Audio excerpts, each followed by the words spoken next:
Rosemary, then 2 years old when the blast occurred, was in a public bus with her mother, a clothes seller at a local open-air market.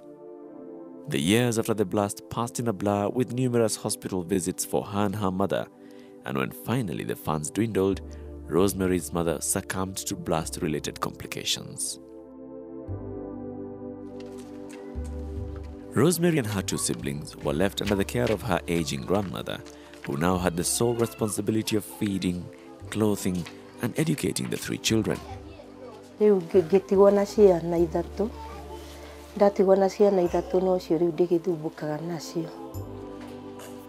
According to her grandmother, Rosemary was hardest hit by the loss, and the physical scars on her face and body did not help either. She was a very sad little girl who rarely, if ever, smiled. All this changed when Julie, Douglas, Grace, and other staff from the August 7th Memorial Garden paid a visit to Rosemary and her family at their home in Limuru. They then undertook the task of supplementing the grandmother's meager earnings as childminder, and have over the years contributed towards Rosemary's upkeep and school fees. Thanks to these efforts, Rosemary is currently in her 2nd year of high school. Not because we have so much, but because we consider ourselves a family, and we want each one of us to grow together so that at least none of us is left destitute because of what happened in the bomb. In their own small ways, the survivors were touching and positively affecting lives. The memorial park was up and running. The victims, families and friends had a place to remember, and the public had a place to relax and reflect. But was that enough? What else could be done to discourage or minimize the risk of such an event from happening again? According to Esther Kemoli, the Memorial Park manager, the involvement of young children in a peace-building program could be a good start. Everyone is talking to adults and the youth about peace, but no one is talking to the kids. And the kids, from when they are young, the psychologists say that you can shape a child from when they are 8 years. You can easily bend them. With the media constantly awash with images of violence, and with more and more kids having access to the internet and violent video games, children are acting out realistic violent actions seen in the media.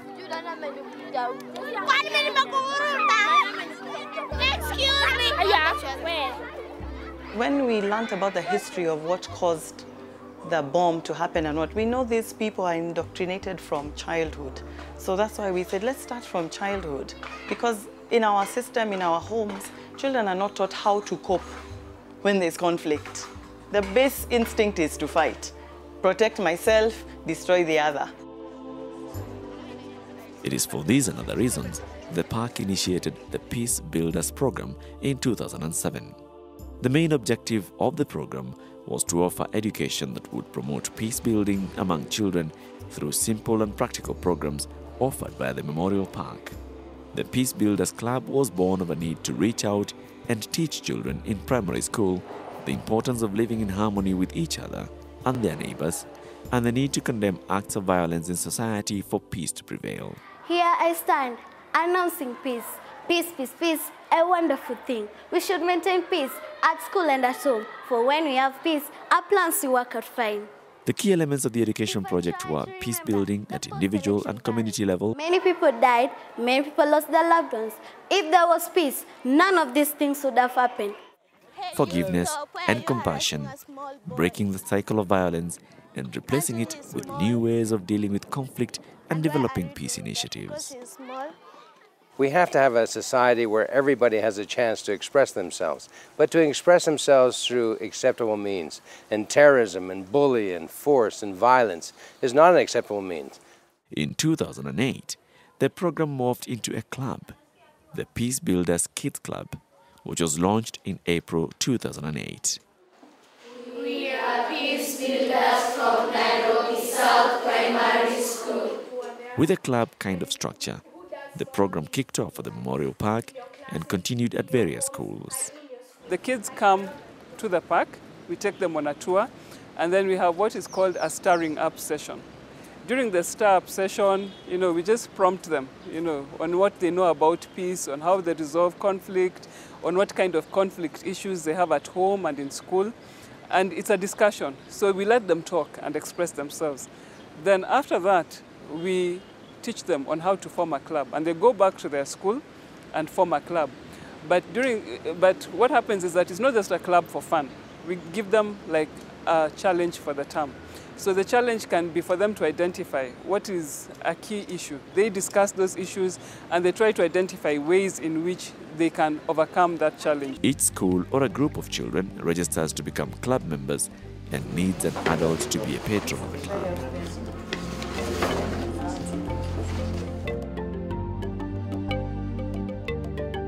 After registration, the children make visits to the Memorial Park, and here students are taken through educative interactive sessions with the Memorial Park staff and various resource people.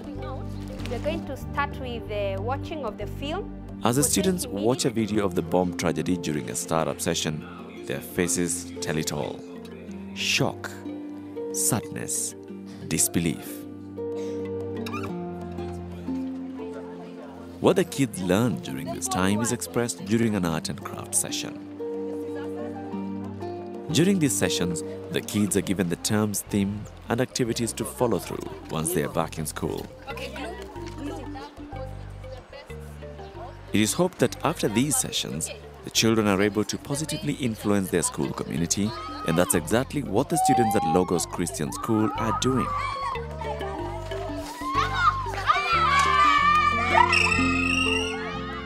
The Peace Builders Club members have taken it upon themselves to ensure peace and resolve disputes arising in class and in the playground.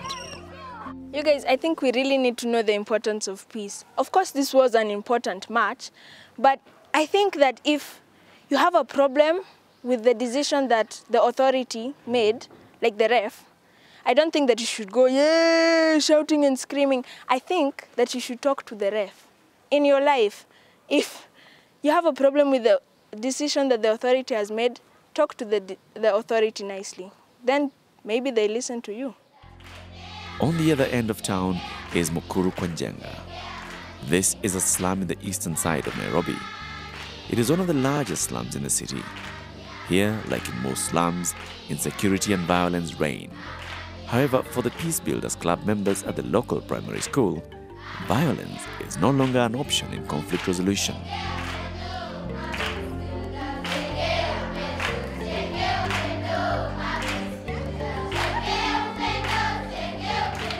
According to the club patron, Mr. Nedero, cases of bullying and fighting were rampant in the school. However, with the inception of the club, the members took it upon themselves to deal with conflicts arising in the school. When we are playing with some girls in the village, The students have taken the practice further into their homes and neighborhoods. tell them to make peace and create peace. Usually, the club members meet once a week, and during these meetings, the challenges from the previous week are addressed. And through song, dance and drama, the message of peace is reinforced. In 2006, the Peace Club founders decided to spread the club's wings to other parts of the country. After approaching various school heads, the feedback was not positive. No one thought we need peace education, but we persisted and persisted, and then after a while, that was 2007, April, we had the elections. However, all this was to change following the post-election violence in 2007. Following the disputed election results, violence erupted in the country, and hundreds of Kenyans lost their lives and thousands more were displaced from their homes. Eldoret, a town in the Rift Valley, bore the brunt of the violence, with communities targeting each other along ethnic lines. The scale of the violence in Eldoret and the number of families and children affected prompted the school heads to re-evaluate their stance and invited the Peace Builders patrons to establish the clubs in their schools. In February, the same schools that were telling us Kenya is such a peaceful country, we don't need this, were calling us up and telling us, that program that you talked about, we need it in our schools. Emotions in the schools were still raw, as told by the Peace Builders patron at Central Primary School in Eldoret. We used to have problems of children living in groups, of sitting in groups, grouping each other according to their ethnicity. The transformation was not easy, but slowly. The script is the same at Chesegem Primary School, also in Eldoret town. With many affected by the post-election violence, the inception of the Peace Builders Club at the school was timely. The club members, keen to emulate Kenyan Nobel Peace Laureate, the late Wangari Maathai, have taken it upon themselves to take care of the environment. They planted all the trees alone. They were able to dig the holes, and then they brought manure, the local, the organic, and then they put and then they planted. Over the years, the club members have consistently attended the World Environment Day and are responsible for the greenery all around the school. Cheplosgai Primary School is just next to Kemba Church. At the height of the post-election violence, families that had sought refuge inside the church were burnt alive when arsonists from a rival community set fire to the church. Most of the students in the school lost families and friends during this incident. This prompted the school to set up the Peace Builders Club to help the different communities deal with the violence they had observed and start the process of healing. We saw a need of maybe having a peace club. So many people were affected in this area. There has been a definite change in the students, and this has spread to the community.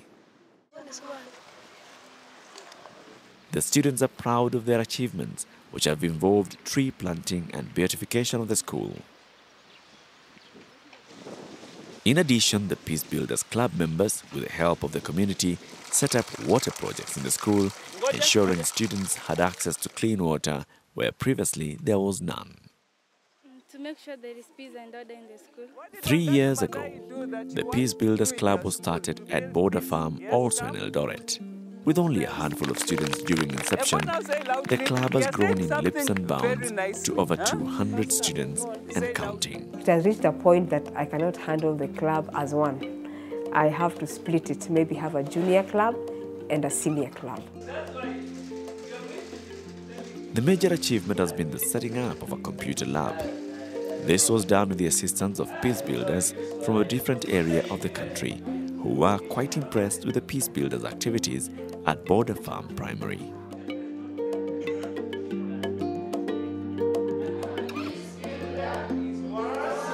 And as the Peace Builders Club seeks to positively influence the character of the children, the vision remains. We hope that we'll educate more children, but we'll have a greater impact. We're looking at schools, in Nairobi, be it a school in the slum, be it an international school, influencing their community. Despite the physical and emotional scars the bomb tragedy victims and families carry to date, their message, like that of the Peace Club members, is unanimous. No matter what happened over 14 years back, we have gone through many challenges, ups and downs, but we have also had good times where we have been inspiration to many people in the world. And therefore, time has come for us to preach a message of hope, peace, and reconciliation to the world, because the world needs peace more than before. Mungu ambariki na muondolee hiyo roho ya kurusha hizo bomu. And I'll take an initiative to talk to people about peace, to tell them how good it is. Have a firm belief, then you should be able to articulate that and convince people and influence people by the force of words, not the force of violence.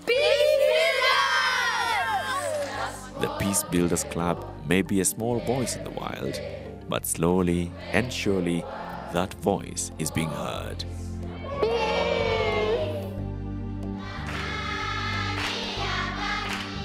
And it is hoped that the children will continue to hold a candle that will hopefully be the leading light in the years to come.